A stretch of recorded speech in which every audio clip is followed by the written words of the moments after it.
আসসালামু আলাইকুম প্রিয় দর্শক, অন্নমঞ্চে আলোচনায় আপনাদের সকলকে আমন্ত্রণ জানাচ্ছি। দিল্লিতে প্রথমবারের মতো ভার্চুয়ালি সংবাদ সম্মেলনে বাংলাদেশের সাবেক প্রধানমন্ত্রী শেখ হাসিনার বক্তব্য দেয়া এবং সাংবাদিকদের প্রশ্নের জবাব দেওয়া দেশ কত দূর গড়ায় সেটি নিয়ে বাংলাদেশের রাজনীতি থেকে শুরু করে গণমাধ্যমে ব্যাপকভাবে আলোচনা হচ্ছে। ভারত যদিও বলছে শেখ হাসিনার সংবাদ সম্মেলনে যা বলেছেন তাকে দেশটি সমর্থন করে না, কিন্তু বাংলাদেশ সরকারের শীর্ষ মহলের ধারণা ভারত চাইলে তার বক্তব্য দেয়া থামাতে পারত। ঢাকার শীর্ষ মহলের অভিযোগ, দিল্লি শেখ হাসিনা কার্ড খেলছে। কিছু গণমাধ্যমের খবরে বলা হচ্ছে বিষয়টি নিয়ে ঢাকা ও দিল্লির সম্পর্কে নতুন করে উত্তেজনা দেখা দিয়েছে। তবে শেখ হাসিনা ইস্যুতে ভারত বাংলাদেশ সম্পর্ক নিয়ে এই নানামুখী বিশ্লেষণের মধ্যে অনেকের চোখ এখন সেপ্টেম্বরের দিল্লিতে অনুষ্ঠিতব্য ব্রিক্সের সম্মেলনে। ওই সম্মেলনে বিমস্টেক সভাপতি হিসেবে বাংলাদেশের প্রধানমন্ত্রী তারেক রহমানকে যোগ দেওয়ার আমন্ত্রণ জানিয়েছেন ভারতের প্রধানমন্ত্রী নরেন্দ্র মোদী। প্রশ্ন হলো, আপাত দৃষ্টিতে দৃশ্যমান দুই দেশের উত্তেজনাকর সম্পর্কের মধ্যে তারেক রহমান কি দিল্লি যাবেন? বাংলাদেশ সরকারের পক্ষ থেকে আনুষ্ঠানিকভাবে এখন এ বিষয়ে চূড়ান্ত কোনো সিদ্ধান্তের কথা জানানো হয়নি। বাংলাদেশের কিছু গণমাধ্যমের খবর অবশ্য শেখ হাসিনার সংবাদ সম্মেলনে বক্তব্য দেওয়ার পর বলা হচ্ছে তারেক রহমানের ভারত সফরে যাওয়ার সম্ভাবনা বেশ কমে এসেছে। তবে সরকারের শীর্ষ কয়েকটি সূত্র বলছে তারেক রহমান 12 সেপ্টেম্বর দিল্লি যেতে পারেন এবং তার যাওয়ার সম্ভাবনাটাই বেশি। সরকারের সূত্রগুলো বলছে শেখ হাসিনার সংবাদ সম্মেলন যেভাবে আন্তর্জাতিক মিডিয়াতে কভারেজ পেয়েছে তাতে ইস্যুটির ভবিষ্যৎ পরিণতি ঠিক করতে হলেও দেশ দুটির সর্বোচ্চ পর্যায়ের মধ্যে সমঝোতা জরুরি হয়ে পড়েছে। আর সেজন্যই তারেক রহমানের দিল্লি যাওয়ার সম্ভাবনা বাড়ছে। তবে সে সম্ভাবনা নির্ভর করছে কিছু যদি ও কিন্তু মানে শর্তের উপর। বিস্তারিত জানতে চলুন যাওয়া যাক বিশ্লেষণে।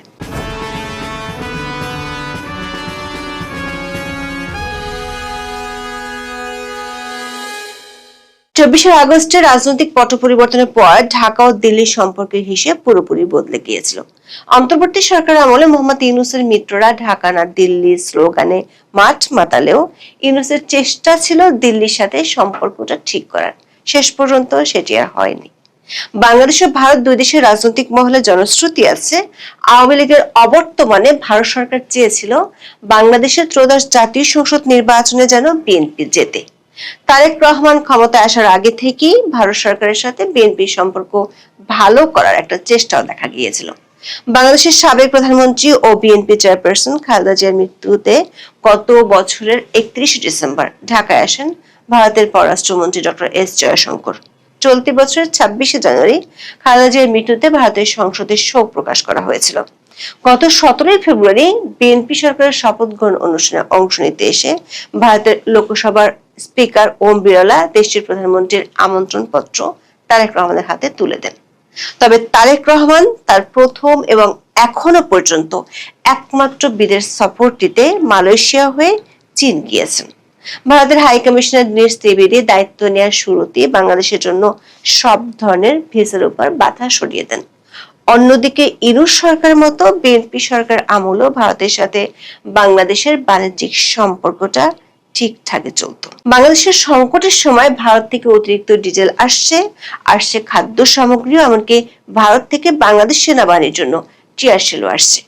এই সব কিছুকে ছাপিয়ে দেশ দুটির মধ্যকার সম্পর্কের উত্তেজনার পারদ ওঠানামা করছে বাংলাদেশের সাবেক প্রধানমন্ত্রী শেখ হাসিনাকে ঘিরে।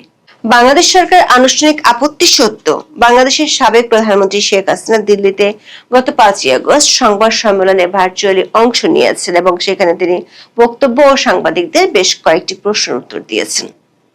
দিল্লির ফরেন করেসপন্ডেন্ট ক্লাবের ওই অনুষ্ঠানের আগেই বাংলাদেশের প্রধানমন্ত্রী তারেক রহমানের পররাষ্ট্র উপদেষ্টা হুমায়ুন কবির ভারতীয় হাই কমিশনার দীনেশ ত্রিবেদীর সাথে সৌজন্য বৈঠকে দিল্লি থেকে শেখ হাসিনার বক্তব্য দেওয়া থামাতে দেশটির সরকারের সহযোগিতা চেয়েছিলেন। অবশ্য দিল্লির পক্ষ থেকে বলা হয়েছে এই ধরনের বেসরকারি কোনো অনুষ্ঠানের উপর তাদের কোনো হাত নেই।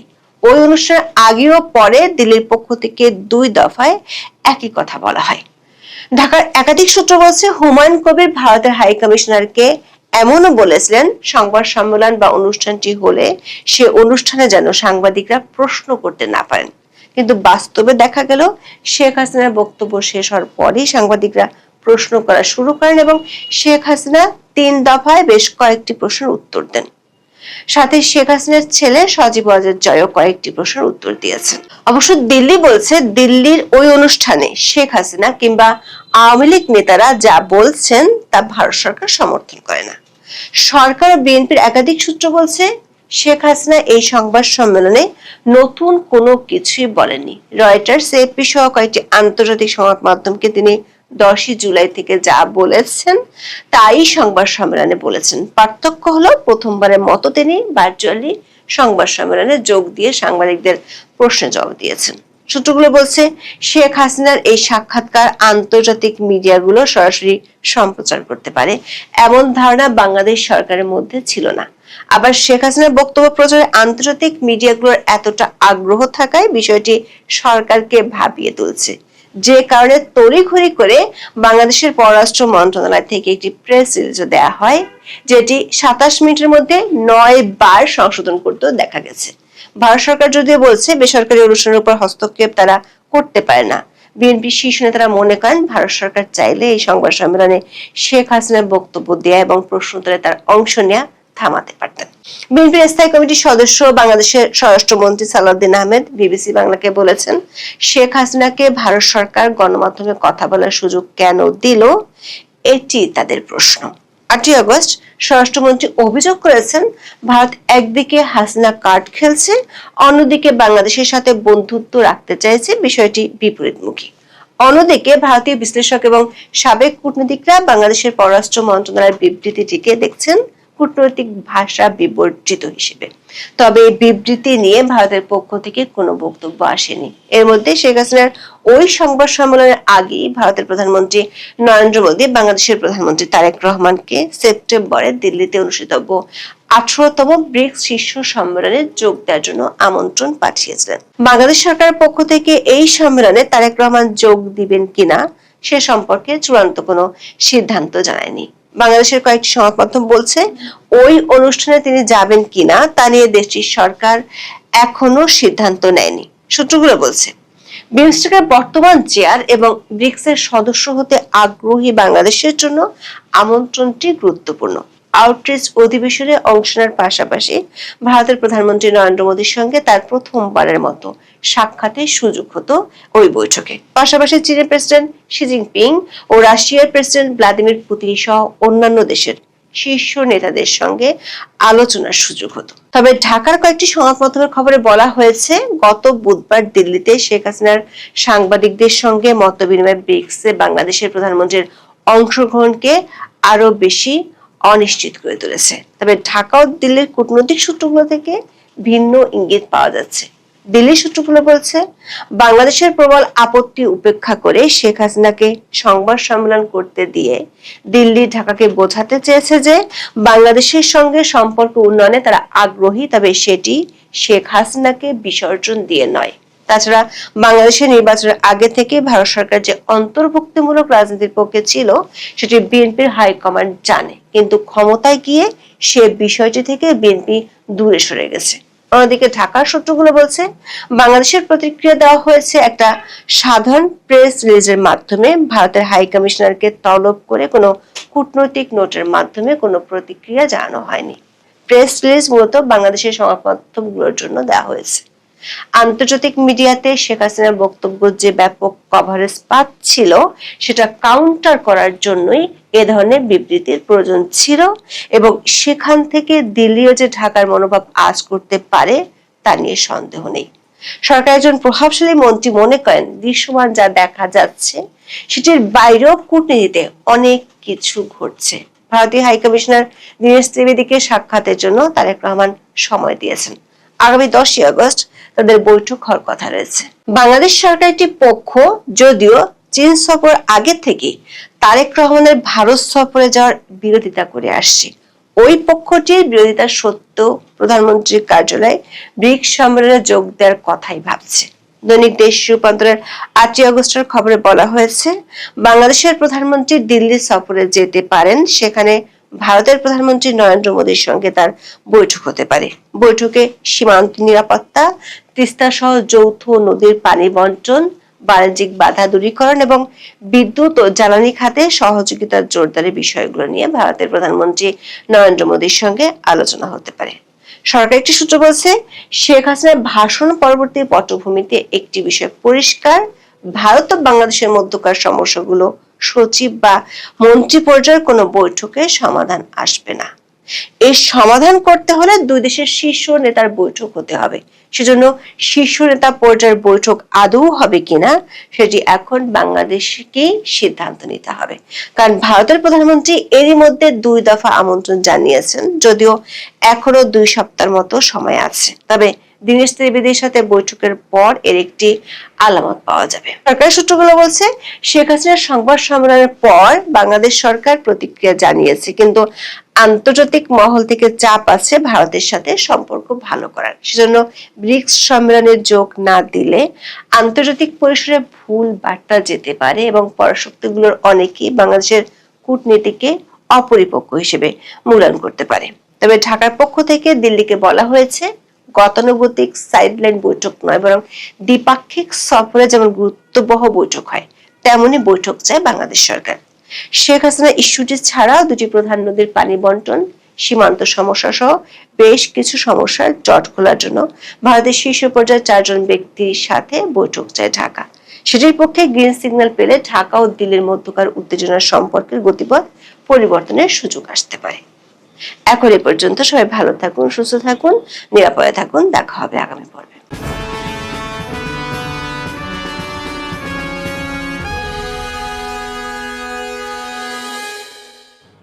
আসসালামু আলাইকুম রহমতুল্লাহি ওয়া বারাকাতুহু।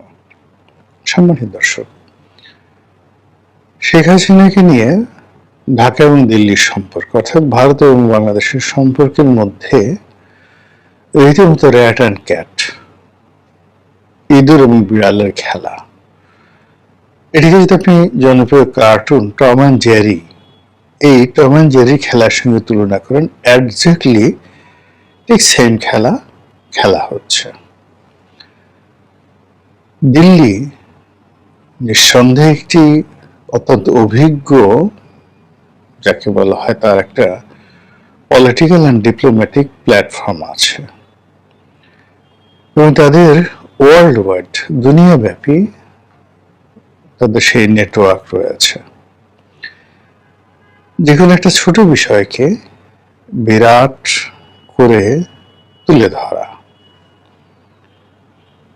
তারপর যে কোনো একটা বড় বিষয়কে একেবারে ছোট করে ফেলা, যে কোনো একটা বড় সমস্যা, সেটা গণতান্ত্রিক আন্দোলন হোক, সন্ত্রাস হোক, এনিথিং, রাষ্ট্র ইটসেলফ যদি মনে করে, ভারত রাষ্ট্র মনে করে যে এটি রাষ্ট্রের জন্য কল্যাণকর নয়, সেখানে রাষ্ট্রের মেশিনারিজগুলো অটোমেটিক্যালি সেখানে আদার দেন পলিটিক্যাল পার্টি ফাংশন করতে থাকে। যেমন ধরুন, তাদের জুডিশিয়ারি, তাদের মিলিটারি, তাদের সিভিল সার্ভিস, তাদের বিভিন্ন গোয়েন্দা সংস্থাগুলো, এই সংস্থাগুলো অটো ফাংশন করে দেশের ভিতরের এবং বাইরের অরাজকতা দূর করার জন্য, এবং এক্ষেত্রে বিশ্বাস করেন যে তাদের কোনো পলিটিক্যাল নেতৃত্বের কোনো রকম, যাকে বলা হয় এখানে অনুমোদন, প্রলোভন কিংবা কমেন্ট দরকার হয় না। বোঝার চেষ্টা করুন যে বাংলাদেশ এবং ভারতের যে সম্পর্কটি, এই সম্পর্কটি অনলি 10% সম্ভবত পলিটিক্যাল ডিজায়ার, আর বাকি 90%, সেই 90% হলো ভারত নামক যে রাষ্ট্রীয় কাঠামো, রাষ্ট্র সত্তা, সেই সত্তার অটো ফাংশনের মধ্যে পড়ে গেছে। যেমন ধরুন, আমাদের সাথে তাদের প্রায় 4500 কিলোমিটারের সীমান্ত রয়েছে। এই সীমান্তে তাদের যে সীমান্তরক্ষী বাহিনী যে কাজগুলো করবে, এটার একটা অটো সাজেশন আছে। সীমান্ত ঘিরে যে সীমান্তরক্ষী বাহিনীর বাইরে কতগুলো ক্যান্টনমেন্ট আছে, এরপরে সীমান্ত ঘেরা যে 7 সিস্টার 7টি রাজ্য রয়েছে, সেই 7টি রাজ্যের যে রাষ্ট্রীয় কাঠামো, সেই রাষ্ট্রীয় কাঠামোর কতগুলো অটো ফাংশন আছে। এরপর ভারতের কেন্দ্রীয় কমান্ড, সেনাবাহিনীর কেন্দ্রীয় কমান্ড, ভারতের যে যারা বিদেশের মাটিতে ভারতের স্বার্থ সংরক্ষণ করে, গোয়েন্দা সংস্থা like CIA or like MI6, ব্রিটেনের MI6 এর মতো।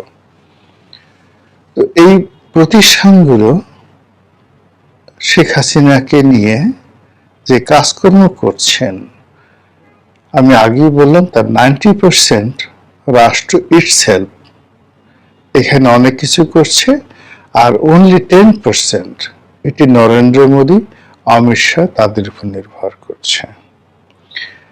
এখন কোনো কারণে যদি বিজেপি ক্ষমতা থেকে চলে যায়, রাহুল গান্ধী আসে, তাহলে এই 10%-এর জায়গায় বড় জোর 11% হবে বা বড় জোর 9% হবে।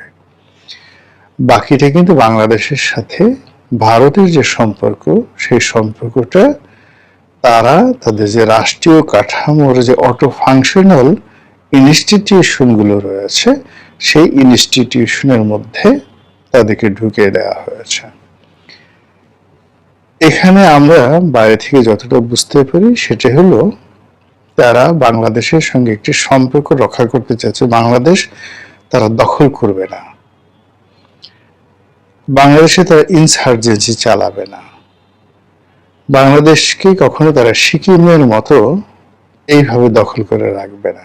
কেন রাখবে না? তাদের এই যে 7টি রাজ্য আছে, এখানে তাদের যে একটা পলিটিক্যাল ডেমো আছে, এরপর এর বাইরে তাদের যে একটা ভূতাত্ত্বিক বিধি ব্যবস্থা রয়েছে, তাদের যে একটা ভাষাতাত্ত্বিক ব্যবস্থা রয়েছে, এবং কালচারাল হেজিমনি যেটিকে বলা হয়, সেই কালচারাল হেজিমনিটা সম্পূর্ণ চেঞ্জ হয়ে যাবে। প্রথমত ধরুন যে আমাদের হাজার বছরের ইতিহাসে বাংলা, বিহার, উড়িষ্যা এই রাজ্যগুলো একত্রে ছিল। বাংলা বলতে পশ্চিম বাংলা এবং বাংলা, এর সঙ্গে আসামের একটা বিরাট অংশ, আর উড়িষ্যা বলতে তো উড়িষ্যা বুঝেন, আর বিহার। এখন বাংলাদেশকে যদি তারা দখল করে, দখল করার সঙ্গে সঙ্গে ভারতের এই 7 সিস্টার, এই 7 সিস্টারের মূল কেন্দ্র হয়ে পড়বে আইদার ঢাকা অথবা কলকাতা। তখন এই অঞ্চলে বাংলা, বিহার, উড়িষ্যা এবং এর কেন্দ্রিক যে 7 সিস্টার, যেটি ব্রিটিশ জামানাতে, তার আগে সুলতানি জামানাতে, মুঘল জামানাতে যেভাবে এই পুরো অঞ্চল হাজার হাজার বছর ধরে অ্যাক্ট করেছে, এবং উত্তর ভারত এবং দক্ষিণ ভারত, এবং এই অঞ্চলই উত্তর ভারতের রাজনীতি মানে দিল্লি রাজনীতি ডমিনেট করেছে, আর দিল্লি দক্ষিণ ভারতকে মানে নরেন্দ্র মোদীর যে এলাকা, সে এলাকার মানুষদেরকে অত্যাচার করেছে। এখন স্বাধীন ভারতে 47-এর পরে এটা রিভার্স হয়েছে, অর্থাৎ দক্ষিণ ভারতের যারা রাজনীতিবিদ, তারাই এখানে, ধরুন জওহরলাল নেহরু দীর্ঘদিন তিনি ছিলেন, প্রধানমন্ত্রী ছিলেন, কিন্তু তার যে স্বরাষ্ট্রমন্ত্রী ছিলেন Sardar Vallabhbhai Patel, he was more powerful than of Jawaharlal Nehru. এরপরে জওহরলাল নেহরুর পরে যারাই ক্ষমতায় এসেছেন, ইন্দিরা গান্ধী দীর্ঘদিন চালিয়েছেন, কিন্তু প্রায় সব ক্ষেত্রেই দক্ষিণ ভারত মানে উত্তর ভারতের যে রাজ্যগুলো হাজার বছরের, তাদের চেয়ে দক্ষিণ ভারতের রাজ্যগুলো গুরুত্বপূর্ণ হয়ে উঠেছে, এবং সেখান থেকে এই নরেন্দ্র মোদী বাল থ্যাকারে এদের তৈরি হয়েছে। এবং এখন এদের জয় জয়কার। কিন্তু যদি বাংলাদেশ দখল করে ফেলানো হয়, তাহলে এখানকার যে ভূতাত্ত্বিক অবস্থা, সেখানে দুই বাংলা একত্র হয়ে যাবে, আসাম একত্র হয়ে যাবে, বাংলা ভাষা হিন্দির চাইতে পাওয়ারফুল হয়ে যাবে। এবং বাঙালি যে কালচার, এখানে যেভাবে রবীন্দ্রনাথ তৈরি হয়েছে, নজরুল তৈরি হয়েছে, বাংলা গানে হেমন্ত তৈরি হয়েছে, মান্না তৈরি হয়েছে, শচীন দেব বর্মন তৈরি হয়েছে, মানে R D Burman, S D Burman তৈরি হয়েছে, এই রকম ভাবে আপনি সেই দক্ষিণ ভারতে কুর্সি পাবেন না। সেখানে তামিল সিনেমা মানে আপনি যদি দেখেন, আর সেই তুলনায় যদি আপনি মানে মুম্বাইয়ের যে সিনেমা স্টাইল, সেখানে যদি আপনি দেখেন, দেখবেন যে আপনি এলাহাবাদ, মানে অমিতাভ বচ্চন থেকে অন্যান্য যারা যারা সুপারস্টার হয়েছেন, এরা সবাই উত্তর ভারতের অংশ। এই পুরো জিনিসটার ডেমোটা আবার সে আগের মতো চলে আসবে। ফলে কোন অবস্থাতে তারা বাংলাদেশকে দখল করার মানে দখল করবে না। বাংলাদেশ যত প্রভোগ করুক না কেন, তো ভারত ভেঙে যাবে। ভারত আবার সেই সুলতানি জমানাতে যা হয়েছে, বলবনের সময় যা হয়েছে, ইখতিয়ার উদ্দিন মোহাম্মদ বিন বখতিয়ার খুলজিতে আমলে যা হয়েছে, কুতুবউদ্দিন আইবিকের সময় যা হয়েছে, ভারতে মুসলমানরা আসার আগে যা হয়েছে, ঠিক সেম ঘটনা হবে। ইতিহাস বারবার ঘটে, এটা ভারত জানে, আমরা বাঙালি জানি না। ফলে আমাদের দেশে যে সমস্ত লোকজন বলেন যে বাংলাদেশকে তারা একটা সিকিম বানিয়ে ফেলবে, কাশ্মীর বানিয়ে ফেলবে, নট লাইক দ্যাট। বাংলাদেশকে তারা যে কাজ করবে সেটা হলো, এটি একটি অস্থির অগ্নিগর্ভ তারা বানানোর চেষ্টা করবে। এটি পলিটিক্যালি ফেইলড রাষ্ট্র, ফাইন্যান্সিয়ালি দুর্বল একটা রাষ্ট্র তারা বানাবে। এবং এখানে মানে এমন কিছু তৈরি করবে, আমরা যেভাবে এখন পাকিস্তানকে ভয় পাই, বাংলাদেশে দেখুন, আমরা বাংলাদেশে বসবাস করি, কিন্তু যারা পাকিস্তানে গেছেন তারা সবাই বলেন যে না, পাকিস্তানের মতো এত ভালো কোনো রাষ্ট্র নেই। কিন্তু আমরা বাংলাদেশে ভয় পাই, ওরে বাবা সেটা জঙ্গি দেশ, গেলে এটা করবে ওটা করবে। আপনি দেখেন আমরা আফগানিস্তানকে ভয় পাই, ওরে বাবা তালেবানের দেশ, গেলে যে কোনো সময় সে চাবুক মারবে, শরিয়াতি বিচার করবে, ফাঁসিতে লটকিয়ে ফেলবে। আমরা মধ্যপ্রাচ্য বলতে আপনি যদি সিরিয়া, লিবিয়া, ইরাক, ইরান, এই সমস্ত দেশের কথা চিন্তা করি, আমাদের মনে এক ধরনের আতঙ্ক তৈরি হয়ে যায়। ঠিক এইরূপ, অর্থাৎ ইউরোপ যেভাবে এই কাজগুলো করেছে, একইভাবে ভারত চাচ্ছে যে বাংলাদেশ সম্পর্কে এরকম একটা নেগেটিভিটি পুরো ভারতবর্ষে ছড়িয়ে দেওয়ার জন্য, যেন ভারতের একেবারে দরিদ্র প্রান্তিক মানুষটি সেও যেন ঘুণাক্ষরে ঢাকা আসতে না চায়, বাঙালি হতে না চায়, বাংলাদেশে আসতে না চায়। আবার অন্যদিকে এরকম একটা কালচারাল হেজিমনি তারা তৈরি করতে চাচ্ছে যে বাংলাদেশের মানুষ ভারতীয় গান শুনবে, ভারতে যাবে, ভারতে যদি গোবর বড়ি বানিয়ে দেওয়া হয় তারা সেই গোবর খাবে। এরকম একটা তারা কালচার চলছে। এবং এখানকার 18 কোটি মানুষকে জিম্মি করে যতটা সম্ভব ব্যবসা বাণিজ্য করবে। আর এই কাজ করার জন্য তাদের একটা পলিটিক্যাল ইনস্টিটিউশন দরকার, দল দরকার, এবং সেখানে প্রভাবশালী যাকে বলা হয় যে সকল রাজনৈতিক দল আছে বা ব্যক্তি আছে, তাদেরকে তাদের করায়ত্তে বা আয়ত্তের মধ্যে নিয়ে আসা। যেভাবে দীর্ঘদিন ধরে কানাডার রাজনীতি আমেরিকা নিয়ন্ত্রণ করছে, যেভাবে মেক্সিকো রাজনীতি নিয়ন্ত্রণ করছে, এখন ইদানিং ভেনেজুয়েলার রাজনীতি আমেরিকা নিয়ন্ত্রণ করছে, যেভাবে ইয়েমেনের রাজনীতি দীর্ঘদিন সেই সৌদি আরব নিয়ন্ত্রণ করেছিল, এখন পাচ্ছে না, ঠিক এইভাবে বাংলাদেশের সবকিছু ভারত করতে চাচ্ছে। দেশ চল, এর বাইরে অন্য কোনো কিছু হচ্ছে না। তো কাজেই এখানে যে কাজটি, যে আমাদের ভারতের সাথে সম্পর্ক স্থাপন করতে গেলে বা ভারতের সাথে শত্রুতা করতে গেলে ভারত আসলে বাংলাদেশ নিয়ে কি চিন্তা ভাবনা করছে, সেই বিষয়গুলো বুঝতে হবে। আজকের দিন পর্যন্ত সেটি হলো ভারতের যে রাষ্ট্রীয় যে প্রতিষ্ঠানগুলো যেগুলো আমি বললাম, তারা বিভিন্নভাবে ঘুরিয়ে ফিরিয়ে শেখ হাসিনার প্রতি বিরক্ত হয়ে গিয়েছিল তার জমানাতে, আওয়ামী লীগের প্রতি বিরক্ত হয়ে গিয়েছিল, তারা বিকল্প চেয়েছিল, তারা বিএনপির সাথে সম্পর্ক স্থাপন করতে চেয়েছিল, জামাতের সাথে চেয়েছিল, জাতীয় পার্টিতে তাদের আছি, এর বাইরে তারা ডক্টর মোহাম্মদ ইউনূসের মাধ্যমে সম্পর্ক স্থাপন করতে চেয়েছিল, কিন্তু এটা হয়নি।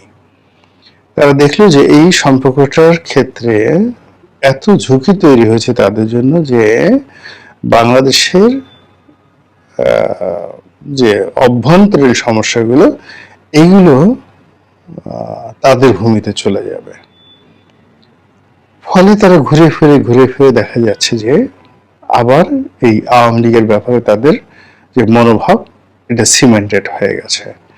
এবং এখনো পর্যন্ত শেখ হাসিনাকে নিয়ে তারা আসলে কি চিন্তা ভাবনা করছে আমরা এটা বুঝতেই পারছি না, কিন্তু শেখ হাসিনাকে নিয়ে তারা যে র্যাট এবং ক্যাট খেলছে, এতে কোনো সন্দেহ নেই। তারা যখনই বাংলাদেশকে জিম্মি করতে চাচ্ছে, যখনই বাংলাদেশকে ভয় দেখাতে চাচ্ছে, যখনই বাংলাদেশকে বলতে চাচ্ছে যে ডোন্ট গো টু চায়না, এবং বাংলাদেশকে যখন বলতে চাচ্ছে যে ভারতের বাইরে যাবে না, ঠিক সেই সময়টাতে পোর্ট্রেট হিসেবে শেখ হাসিনাকে এই গত 2 বছর যাবৎ সামনে নিয়ে আসছে। তাকে গুপ্ত রাখা হয়েছে, তার কোনো ভিডিও ফুটেজ আমরা দেখতে পাচ্ছি না, কোনো সভা সমিতি সেমিনারে, এমনকি তসলিমা নাসরিন সেখানে যেভাবে ঘোরাফেরা করছে, অতটুকু স্বাধীনতাও তার সেখানে নেই। অথচ তাকে দিয়ে ভারত যখনই মনে করছে, আপনি দেখবেন যে যেই মুহূর্তে বাংলাদেশ এবং ভারতের সম্পর্ক একটা জটিল পর্যায়ে পৌঁছে যায়, অর্থাৎ বাংলাদেশ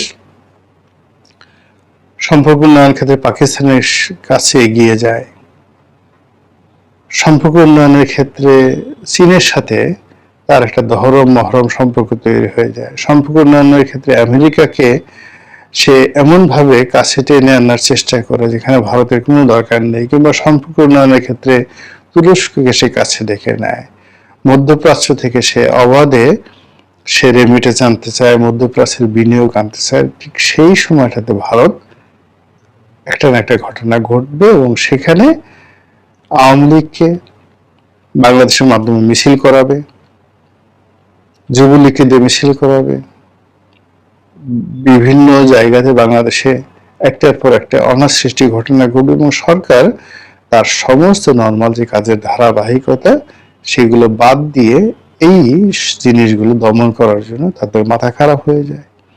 এবং এই ক্ষেত্রে বাংলাদেশে এখন যারা পলিটিক্যাল পার্টি আছে, সরকারের মধ্যে যারা লোকজন আছে, সংসদের ভিতরে যে সমস্ত লোকজন আছে, তারা যে ভারত দ্বারা প্রলুব্ধ হচ্ছে না, তারা যে ভারত দ্বারা বিভ্রান্ত হচ্ছে না, এটা কিন্তু বলা যাচ্ছে না। পৃথিবীর গোয়েন্দা যে কর্মকাণ্ডগুলো হয়, নেটওয়ার্কগুলো হয়, এটা এত জঘন্য, এত বিশ্রী। আপনি চিন্তা করুন যে আয়াতুল্লাহ আলী খামেনির মৃত্যুর আগে তার যে গার্ড, আরজিসি বলা যেটাকে, সেই গার্ডের প্রধানতম কমান্ডার মনে করা হতো, তার মতো দেশপ্রেমিক নাই।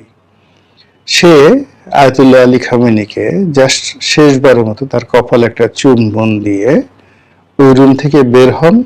বের হওয়ার সঙ্গে সঙ্গে সেখানে উইদিন 30 সেকেন্ড অথবা 1 মিনিটের মধ্যে সেখানে ক্ষেপণাস্ত্র নিক্ষেপ করে আমেরিকা এবং ইসরায়েল।